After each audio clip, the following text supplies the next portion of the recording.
Bangladesh premier league বিপিএলে ইতিমধ্যে ৩টি দল কোয়ালিফাই করে ফেলেছে। সিলেট টাইটান, চট্টগ্রাম রয়্যালস এবং রাজশাহী ওয়ারিয়র্স। রাজশাহী ওয়ারিয়র্স ৮টি ম্যাচ খেলে ৬টায় জিতেছে। তারা পয়েন্ট টেবিলের টপার। এখন পর্যন্ত দেখে মনে হচ্ছে রাজশাহী ওয়ারিয়র্স এবারের বিপিএলের সেরা দল, কারণ তারা ইতিমধ্যে ৮টি ম্যাচ খেলে ৬টিতে জিতেছে। শান্তর অধিনায়কত্বে এই দলটি দুর্দান্ত পারফরমেন্স করেছে।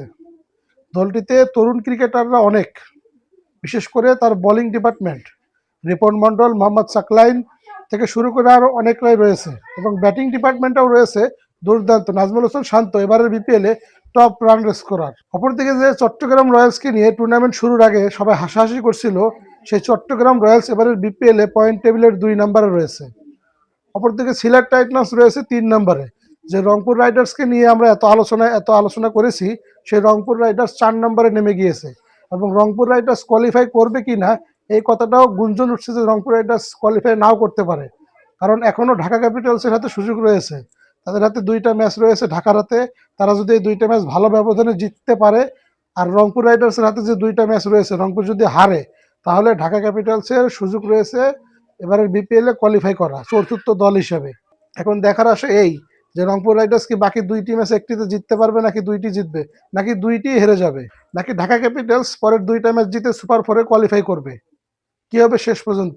রংপুর রাইডার্স খাতা কলমে একটা শক্তিশালী দল এবারের বিপিএলে, কিন্তু তাদের পারফরমেন্স জঘন্যতম।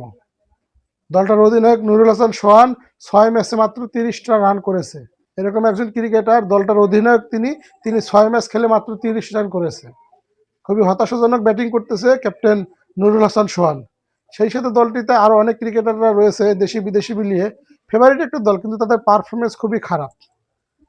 আশা করা যায় আগামী যে 2টা ম্যাচ রয়েছে, এই 2টা ম্যাচে তারা কামব্যাক করবে। ঢাকার ক্যাপ্টেন মোহাম্মদ মিতুনও বলেছে যে আমরা আগামী 2 ম্যাচ জিতে কোয়ালিফাই করার চেষ্টা করব।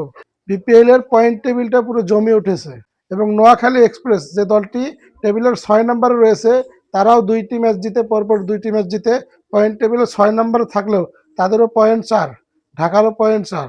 তারা যদি 2টা ম্যাচ জিততে পারে তাহলে ঢাকাকে টপকে যেতে পারে তারা। শেষ পর্যন্ত কি হবে এটাই দেখার আশা।